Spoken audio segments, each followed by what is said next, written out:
I never thought a slice of cake would nearly destroy my sanity, friendships, and peace of mind. But that's exactly how it started, with a piece of peanut butter cake, and a roommate who refused to respect the simplest boundary.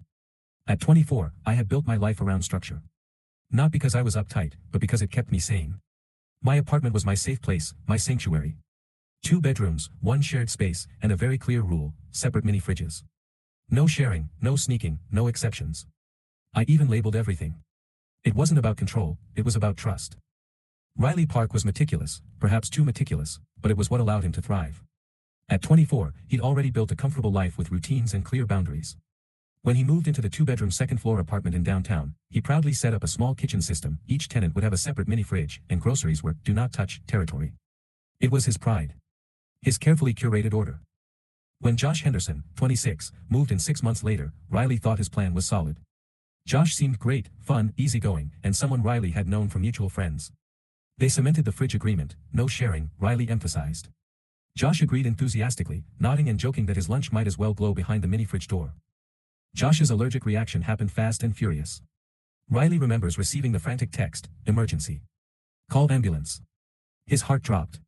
He raced to Josh's room to find his previously energetic roommate collapsed on the edge of his bed, swollen and red-faced. Riley's mind immediately flashed to Riley's own fridge, full of peanut butter cake he'd made that morning. Josh, Riley realized with a sickening jolt, must have taken and eaten it. A piece, maybe more, gone without mention. A band slapped with a guilt that now sank in like a stone. They called the ambulance. It arrived in minutes. Josh was given an EpiPen. Riley watched his roommate turn pale, wheeze, clutch his throat, face swelling until Riley hardly recognized him. Relief washed through Riley when Josh began to breathe easier, but dread settled deeper. A day later, Riley got the call. The ambulance ride. The EpiPen use. The emergency room report. Total cost, $1,250. Ambulance, ER intake, observation. Josh had the audacity to text Riley. You poisoned me. You owe me for this. Riley blinked at the words. Poisoned me, he repeated aloud. He stared at the message. He tapped back, breathing slowly to be calm. No, I didn't. You stole my cake. You never asked. Riley's phone blew up as mutual friends texted, you have to help with his bill, man. The pressure squeezed him harder than his anxiety ever had. Betrayal, guilt, cheap siding that scorched deeper than the generosity his meticulous rules had carved out in his life. He spent that night wide-eyed, replaying the facts. Had Josh forgotten their arrangement? Was Josh so careless he simply didn't process that Riley's carefully made cake belonged in Riley's private fridge? Riley had labeled it in bold marker, Riley's. Not yours. He'd even joked he should chain his fridge shut if Josh couldn't learn boundaries. 3 a.m. text vibrations woke him, Josh's last message. Pay up by tomorrow, I'll sue. Disbelief shattered into anger, but Riley swallowed it. His mind couldn't spiral. He reminded himself, Josh chose to take. He chose to risk allergies. He harmed himself. He didn't ask permission. Riley drafted a messaged reply. You stole from me. You caused your own reaction. I'm not paying. And he sent it. Sleep didn't come easily. A handful of friends reached out, some calling it just splitting the cost, some warning Riley he'd be labeled cruel. He lay there, alone, Gemini moonlight filtering across the clutter-free room, clutching the phone like it might burn him. By morning, he'd made a decision. He posted on r/am the asshole, AITA for refusing to pay my roommate's ER bill after he stole my cake and had an allergic reaction. He kept it factual. Age, 24. Agreement, separate mini fridges, no sharing. Incident, he found cake missing from his locked fridge. Outcome, roommate had anaphylactic response, called ambulance. Demand, roommate wants Riley to pay ambulance plus EpiPen plus ER. Scenarios, Riley refuses, says roommate stole and takes responsibility. And he waited. Within minutes, chaos and clarity broke loose. It's no different than if he'd accidentally taken your meds and got sick, it's his fault. Upvoted comment after comment. Some suggested Riley lock his door. Others mocked Josh's attempt to monetize unethical behavior. Thief asks roommate to pay medical bills, like who does that? And they reminded Riley, don't get guilt. He made the bed, and now he's paying the ambulance price.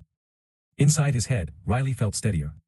These confirmation waves didn't erase the betrayal and pressure, but they felt like clean air after weeks inside a dark room. He realized 2 things, boundaries matter, and mistakes have consequences, especially when you cross someone else's lines.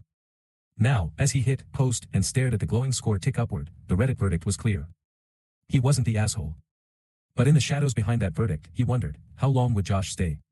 And how many more bills, or chaos, would follow? Riley didn't see Josh the entire next day. The apartment was unnaturally quiet, no sounds of the kitchen cabinet slamming, no laughter from his phone calls, no late-night shuffling around the living room. It was like he had evaporated. Riley almost felt relieved until he saw the sticky note taped to the refrigerator door. In big capital letters it read, "Can't believe you let me almost die." The handwriting was unmistakably Josh's, angry and uneven. Riley crumpled it in his fist and tossed it in the trash. He was done playing roommate games. The line had been crossed when Josh trespassed into Riley's fridge and almost paid for it with his life. But Riley's empathy only stretched so far, especially when Josh weaponized guilt to avoid responsibility. Later that night, Riley was in the middle of a phone call with his older sister, venting, exhausted, when the apartment door opened and slammed shut. Heavy footsteps thundered through the hallway, and then Josh appeared in the doorway of Riley's room like a storm. His face was pale, but not from the allergy now, this was cold, seething rage. "I almost died, and you can't even apologize," he snapped, voice shaking. Riley ended the call mid-sentence and stood. "Josh," he began, "you ate food clearly labeled. You knew about your allergy. I didn't poison you. You poisoned yourself."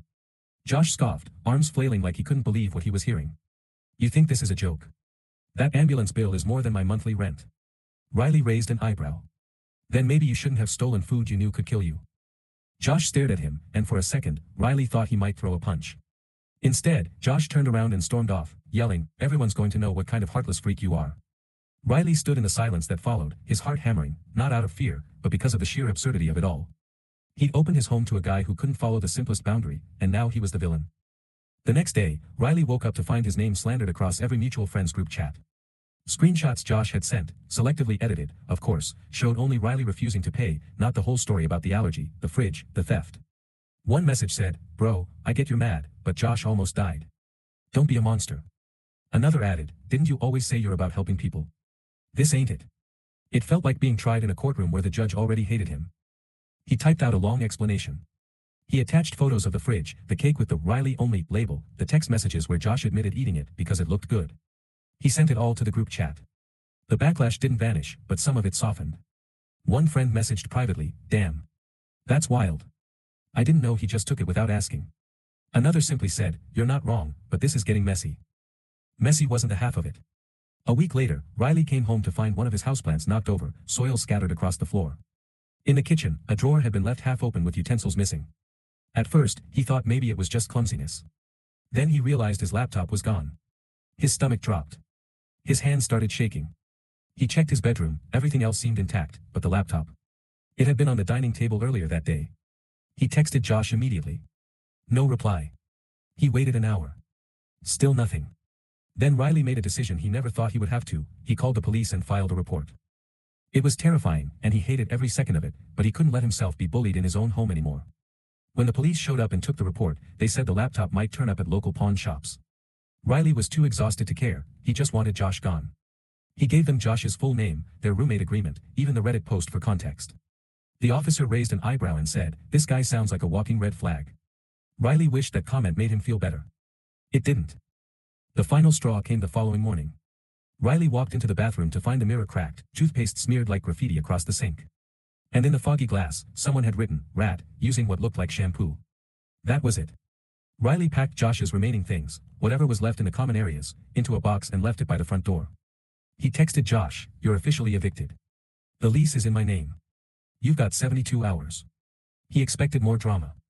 Another explosion of rage. But Josh never responded. He came quietly during the day while Riley was at work and took the box, left the keys, and vanished. But even after Josh was gone, Riley didn't feel free. The anxiety lingered like fog. Every time he heard footsteps outside his door, he tensed. Every ding from his phone made him brace for another guilt trip or threat. It took weeks before he could breathe easily in his own space again. He changed the locks. Bought a safe for valuables. And he made one promise to himself, never again would he let being nice make him a target. Riley thought that once Josh was gone, things would return to normal. Peace, quiet, maybe even closure. But trauma doesn't leave on cue. The apartment, once his sanctuary, now felt heavy with invisible residue, every corner seemed to echo with memory. He still caught himself locking his bedroom door out of habit. Still found his breath catching when he walked past the fridge, remembering that frantic ambulance call. Trust had fractured in places that routine couldn't fix. It wasn't just the apartment. Riley had stopped replying to messages from mutual friends. Most of them had gone silent after the full story came out, too embarrassed to admit they'd taken Josh's side. Some offered vague apologies, didn't know the whole story, sorry man, but none stuck around. That left Riley with his sister and two old friends who never doubted him. He leaned on them more than he was used to, forcing himself to be open when all he really wanted was to shut everyone out. A week after Josh's final disappearance, Riley's phone buzzed with an unknown number. He hesitated, thumb hovering above the screen, then answered. It was a detective. They'd recovered his laptop from a pawn shop. Josh had used his ID. It was open and shut theft. The officer asked Riley if he wanted to press charges. The question sat heavy on his chest. Part of him craved justice. But a bigger part just wanted it all to be over. I'll think about it, he said quietly, and thanked the detective. That night, he sat with the thought. Charging Josh might bring closure, but it would also drag him back into that hell. Court dates. Witness statements. Retelling everything. Reliving it. He didn't want vengeance. He wanted peace. So the next morning, he called the detective back and said he wouldn't press charges. He'd already paid enough. Emotionally. Mentally. Spiritually. To truly move on, Riley needed to reclaim the space that had become his battlefield. He started small, new bedsheets, different curtains, a brighter kitchen lamp. Then he deep cleaned the apartment from corner to corner, scrubbing every surface like he was washing away ghosts. He even rearranged the furniture. The couch faced a different wall now, the dining table sat in front of the window where the morning light came through strongest. The mini fridge. Gone. He sold it online. He didn't want to live with barriers anymore. His next roommate would be someone he trusted, or no one at all. Therapy helped, too. Riley started seeing someone once a week. The therapist was calm and kind, never pushing too hard, always listening. Riley admitted that part of him felt guilty, not just about the ambulance, but for being so strict about boundaries in the first place. If I just shared the cake, he said one session, maybe none of this would have happened. The therapist tilted her head, then gently asked, do you think enabling disrespect would have changed his choices? That hit Riley like a brick. He sat back, staring at the ceiling, realizing he'd spent weeks blaming himself for someone else's lack of respect. He hadn't failed Josh. Josh had failed him. That moment, quiet but seismic, marked the beginning of real healing. Meanwhile, the story Riley had posted on Reddit kept climbing in popularity. It was reposted on other subreddits, picked up by drama YouTube channels, and even sparked a podcast debate. One day, Riley was scrolling through Instagram and saw a meme account sharing his story. Cake thief roommate tries to sue the victim, internet reacts. Thousands of comments flooded in, people arguing, joking, analyzing. It was surreal. He kept his identity anonymous, but knowing that others were outraged on his behalf felt oddly comforting. Like validation he didn't know he needed. He wasn't alone. People understood. And that was enough. Then, about 3 weeks later, something happened he never expected. Josh reached out. Not through text. Not through a knock on the door. But through a handwritten letter, delivered in an unmarked envelope slid under the door. Riley stood there holding it like it might explode. The handwriting was definitely Josh's, but messier, less confident. Inside was a single sheet of notebook paper, creased and smudged. The letter began. I know I don't deserve to be forgiven, but I wanted to explain. You didn't deserve what I did. I was broke, desperate, and angry at everything. That cake. I don't know. It was stupid. I wasn't thinking. And when I got sick, I needed someone to blame, because blaming myself was too hard. But I know I crossed a line. Josh went on to say he had moved back in with his mother temporarily, was working odd jobs, and had started seeing a counselor. He ended the letter with no request for forgiveness, just a line that stuck with Riley for days. You didn't fail me. I failed myself. I'm sorry I made you doubt that. Riley sat on his couch, the letter trembling in his hand. He didn't cry. He didn't smile either. But something loosened inside his chest, like a knot that had been pulled too tight for too long.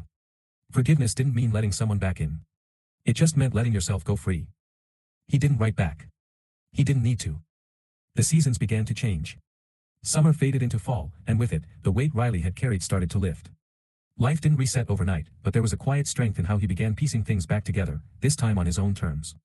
He wasn't rushing to fill the roommate vacancy. In fact, he decided to pay a little more in rent just to keep the space his. There was something sacred about solitude now, a kind of healing silence that reminded him he was safe. Not just physically, but emotionally too. He started small routines. Morning walks with a thermos of coffee, journaling before bed, lighting candles in the evening even if no one else was around to enjoy them. They were acts of care, rituals he hadn't allowed himself before because he was always adjusting for someone else. Josh's presence had taken up so much emotional space, Riley had forgotten what it felt like to live gently with himself. Now, he was remembering. The letter stayed folded in a drawer beside his bed. Not because he needed a reminder, but because it symbolized something important: he had survived. Not just the incident, but the emotional aftermath. The guilt, the gaslighting, the shame. He hadn't collapsed beneath it. He had stood his ground. He had made it out with his boundaries, and his dignity, intact. Some nights, he still caught himself looking at the empty chair across the dinner table, wondering how things spiraled so quickly. He would remember Josh's face, angry, sick, desperate, and feel a mix of sadness and distance. He didn't hate him anymore. But he would never trust him again either. Some lines, once crossed, don't fade, they burn in permanent ink. One afternoon, Riley got a call from his landlord. A friend of a tenant in the building downstairs was looking for a short-term sublet, 3 months, clean, works night shifts, barely home. Riley hesitated but eventually agreed to meet her. Her name was Ava. She was 28, worked as a nurse, and laughed with her whole face. During their brief meeting, she told Riley, "Don't worry, I don't even eat dessert. You'll never catch me stealing cake." It made Riley chuckle, and for the first time in months, he didn't feel that tension in his shoulders when someone new walked through his door. She moved in the following week. Quiet, respectful, and most importantly, trustworthy. They didn't become best friends or anything dramatic. But they shared casual meals, exchanged playlists, and gave each other space. Sometimes that's all a home needs, shared respect. Riley realized then that fear had kept him guarded for too long. He had been so focused on protecting his space that he forgot what healthy companionship felt like. Ava reminded him. Quietly. Gently. Therapy continued, and Riley grew braver. He started setting boundaries more easily, not just with strangers but with family and old friends too. He unfollowed people who never reached out again. He stopped explaining himself to those who only showed up when there was drama. Slowly, his world got smaller, but it also became richer, safer, and more meaningful. Reddit continued to buzz for weeks with stories like his. Occasionally, someone would resurface his post, and Riley would get tagged in a private message asking, "Did you ever sue him?" He never replied. The internet didn't need to know every detail. What mattered was that he had found peace. One evening in November, Riley sat on the couch, a warm cup of tea in hand, watching rain streak the windows. Ava had left earlier for a double shift, and the apartment was still and quiet. He turned on a lo-fi playlist and opened his journal. He wrote, "I used to think being a good person meant always being generous. But sometimes, being a good person means knowing when to say no, when to protect yourself. When to walk away from people who don't respect you. I didn't fail anyone. I simply stopped letting myself be taken advantage of. That isn't cruelty. That's growth."